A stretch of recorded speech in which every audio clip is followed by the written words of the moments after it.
Hello and welcome to another episode of Buttpluggin with qDot. Today I am here not to talk about butt plugs, but to talk about things that control them. Specifically some software that I write known as Intiface Desktop. So for those of you that have been using Buttplug for the past 3 or 4 years, you are already familiar with this. But there is a new version of it coming out, version 21, that will be released with this video that has a lot of new features in it. So I'm just going to use this to both present those new features as well as just go over the software in general. This has not been an incredibly well-defined product. A lot of people download it and are just kind of trying to figure out how to use it and why it's here. And admittedly, there hasn't been a lot of great direction to it, so hoping to clear that up here. So without further ado, please like and subscribe, and that's all I'm going to pitch myself. And let's get on to talking about the software. So, the first thing you're going to need to do when you want to use Buttplug with another application is download this Intiface Desktop software. And what it does is it allows you to connect to your sex toys in a way that other applications don't have to update. So when we here at Non-Polynomial make new releases of Buttplug or of Intiface or anything else, all the applications that work with it should still work, but suddenly they may work with new pieces of hardware, or they may work better or something like that. So it decouples developers that want to use our software from having to update their software every time we update too. So that's kind of what it manages. So you'll go here and you will download the installer for whichever operating system you're on. We currently support Mac, Linux, and Windows. At some point we'll hopefully have a version of this for mobile. So you'll download that, install it, and then once you install it and run it, you'll run into a screen like this. So we have this sort of onboarding flow, and really this just has one step now. What this does is it makes sure you're on the latest version and downloads all of the latest executables and device files that we need to keep this running. So if we go ahead and let's hit get started, this will ask us to install the engine, and we should see a little pop-up here, there we go, that it's updating our engine and device file. Now, if that step goes wrong for you, please get in touch with us via either our Discord server at discord.buttplug.io or our Twitter account at twitter.com/buttplugio, and we'll get you sorted. There's been some reports of issues with people having download problems there that we're still trying to work out and haven't quite tracked down yet. So once that's all done, you'll hit Start Interface, and you'll be presented with the home screen. This is usually where I just write some notes about what you can do with this whatever new version of Intiface Desktop is out. This also now includes a link to our awesome Buttplug apps and games site. So if you go to that site, you will get a list of everything that all of the applications that we're currently aware of that use Buttplug. So there's all sorts of games and movie synchronization players and mods and just random applications that people have written, and they're all listed here, and this is updated hopefully about once a week, so we try to keep on top of all of the new stuff that's out there. So once we're done reading whatever's on the home page, we'll go to the server status page. This is going to be the page that you are at most of the time. And 99% of the time when you run Intiface Desktop, all you're going to do is bring up the program, go hit the Start Server button, and that's going to be the end of it. Then you'll go off and use your movie player, play your game, whatever else you're doing. However, there are some new options here that were either not in the last versions or have changed. So first off, the server connection type. This is, right now, there's only one way to connect to the server via WebSockets. So this doesn't turn off yet. That's going to be changing in the future. So we're leaving the option there for right now, but you're pretty much stuck with it. And this is the way this has pretty much always worked since the version 1 like 3 years ago. However, what is new here is going to be this selection of device communication managers or device comm managers. These are how we connect to toys, And you may or may not want some of these. So we're now giving you the choice to turn certain things on and off. Of course, knowing what you need to turn on and off is kind of a big deal here. So the thing that most people are going to be using is Bluetooth LE. So this is how most wireless toys connect these days. Whether or not you need this depends on exactly what type of toy and what type of connection you're using. But if you're using like Kiru or Revive or something like that, 99% of the time you're going to be using this one. For Lovense, there's a whole bunch of different options here that I'll be going through in a second. So there is the option to, at least on Windows only, to use Xbox compatible gamepads.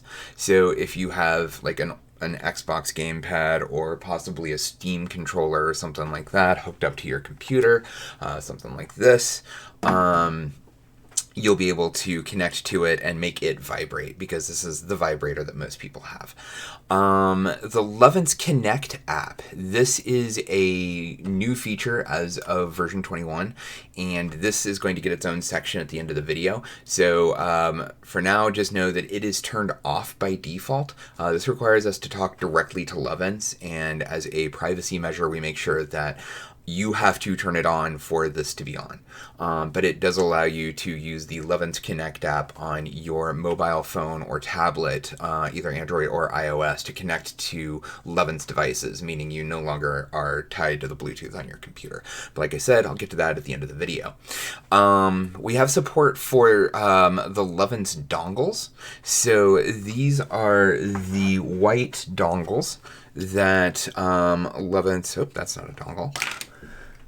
These are the white dongles that Lovense puts out on their site for somewhere between $5 and $10 each. There's two versions of it. There's one with a black circuit board and one with a white circuit board.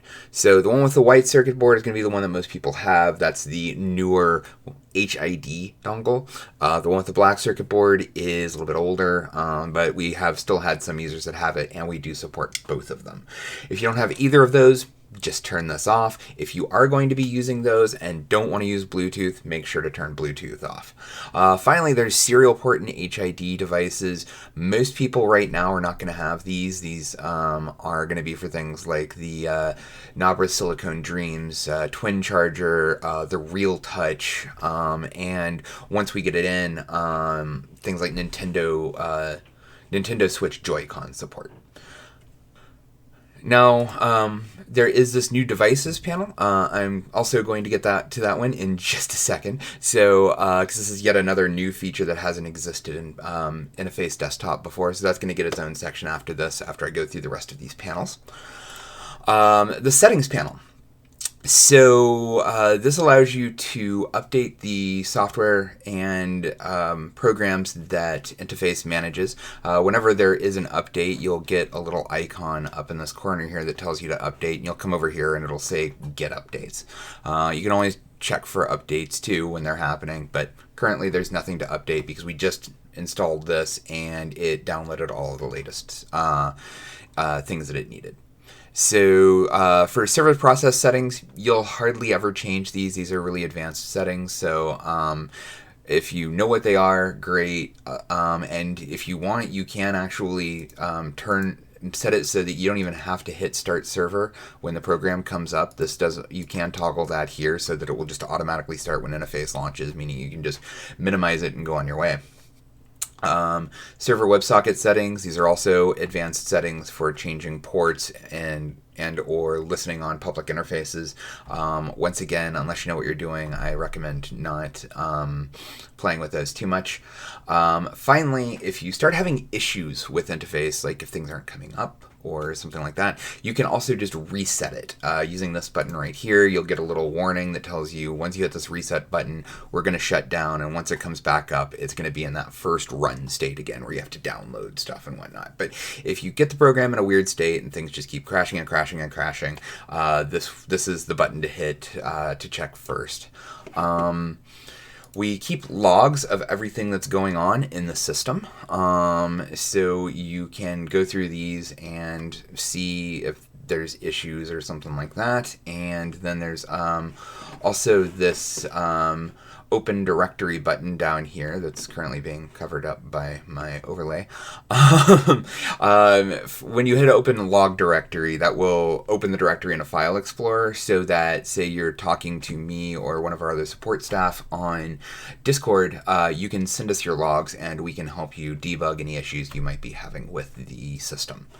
Finally, there is the help panel. Not actually a ton of help on this panel. It's mostly leading to outside sources. So there is a link to our Discord, a link to our Twitter, and then this little help button right here, where if you are having an issue, you can just fill this out and this will go to our support system so that we can reach out and possibly help you with that. Finally, there's the About panel, which is just some links. So now let's go over to the Start Server panel, because this is where you're going to be spending most of your time. So whenever you bring up Intiface, you'll usually hit, well, first off, you'll see these icons up here. If you mouse over them, you can see things like the server is not currently running. So if we hit Start Server, now it says server running, but it says no clients connected. So what the server does is, this is what manages how we connect to Bluetooth, USB, and all the other types of devices that you have. So we need to have this running to make sure that we can connect to the hardware and manage it. And then things that connect outside, your games, your applications and stuff, those are considered clients. So we don't have a client connected right now. Let's go back over to our browser and use the Buttplug Playground application, which is at playground.buttplug.world. And if I go to the menu and I connect to Intiface Desktop, I'm also turning on one of my toys here. So we've connected to Intiface Desktop, and we can now see 11th Edge is connected. And if I come back over here, we can now see we're connected to Buttplug Playground, and we can actually see a list of our devices that are connected currently, so the 11th Edge. And if we also go up here to our icons up here, we can see that Buttplug Playground is connected. So that is pretty much what Intiface does. It's just managing these connections, and then you can go back over to your browser here and bring up our menu. Let's Edge, and now we can control our vibrator, as you can sort of hear. Okay, so that's all well and good, but it feels kind of weird that we have this software that allows us to control toys, but we can't control them from inside it.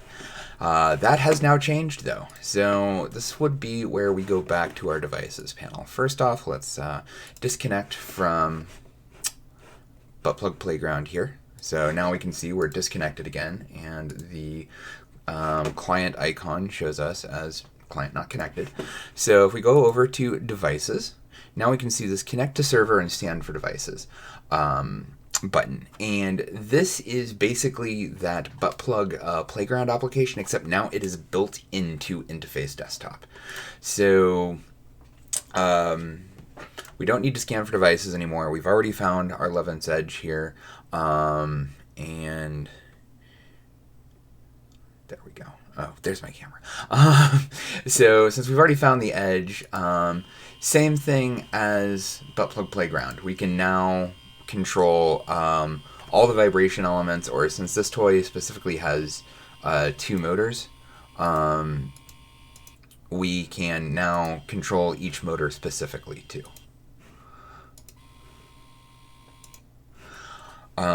So that is now built into Intiface Desktop. You no longer have to bring up Intiface and then go to another application to test your devices. You can now test your devices from inside Intiface Desktop. So we'll be using this when people are bringing up new hardware and just trying to figure out how everything works. You can just go to this panel, make sure it finds your device, try to control it there, and then the one thing you are going to have to do when you want to use another program is hit this disconnect from server button.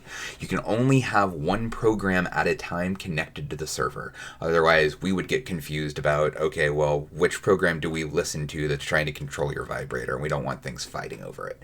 So you can only have one program connected at a time. And that means that if you had, for instance, Buttplug Playground connected, if I go over here and connect that up again, and then hit connect to desktop, and come back over and look at our device panel over here. As you can see, it's now not going to let us use our device panel because something else is already connected. So this is something that's been kind of a misunderstanding in Intiface Desktop, and it's something that we're working on better UI for, to let people really know that you can only have one thing connected at a time. It's not like you have to have the device panel connected or you have to have Playground connected for things to work. Those are just ways to test devices, but then you need to disconnect them and go hook up your movie player, your game, or whatever else. Finally, the new connection method we have here in Buttplug is the Lovin's Connect application. So Lovin's Connect is a mobile app that allows you to connect your toy to your phone, or as in this case, tablet, and then your tablet kind of becomes a server for that device. So if your computer doesn't have Bluetooth, or you keep walking out of range of it, especially this is a huge problem for VR users, now you can just put your phone on you and it will connect to Intiface via Wi-Fi, which is far more reliable. So we'll hopefully have less dropouts with, especially with anal toys like the Hush, the Edge, and other brands of butt toys. So the way that this works is you'll come over and download the Lovin's Connect app, and I'll have URLs for all of this stuff in the descriptions to this video, and you'll hit Add Toys, and it found my toy, which will let me know by making it vibrate a whole bunch. I'll also turn on my Hush over here.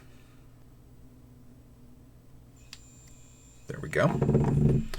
Okay, so as you can see here, it has now found my Hush and Edge 2, and apparently I need to charge my Hush. We're going to click this button because we're done, and it says that both the Hush and the Edge 2 are connected. So we're going to come back over here to Intiface and deselect everything that is not the Lovin's Connect app. This is the only thing we're really going to use for this. So let's just make sure that all we're using is Lovin's Connect to connect to toys. And then we go back up and hit Start Server again. Okay, so our server is started. And the nice thing is we don't have to go back to Playground to do this. We can just go over to our device list and click Device List. And there's our two devices connected through my iPad instead of through Bluetooth. There's a tiny bit of lag, but it's really almost not noticeable, and you get all of the same features as you do with using Lovin's toys through Bluetooth or through the dongle. Now note that this only works with Lovin's toys. This is not going to work with Kiru or WeVibe or Mystery Vibe or all the other brands that we work with. One of the things that I'm hoping to do in the future is to create our own sort of version of this type of app that we can run on mobile so that we can support all 140 plus toys that we do actually have support for in the software. Okay, so for most of you that don't have Lovin's toys, I know I've been kind of leaning heavily on Lovin's for this tutorial video, but just to make sure that people are aware that we do support more than that. So here's the Cura Keyon, and once again, we can just go through our quick flow real quick of testing it within Intiface Desktop. So if we hit Start Server, and all we have on is Bluetooth LE, because that's the only way we can connect to the Keyon, go over to our Devices panel, scan for devices. We can see it just went solid, so that means it's connected, and here we go. Now we have our stroking control, and we can just run these oscillations, and now it's you can see the cup moving up and down in there. And we can change the stroke length. We can change how fast it goes.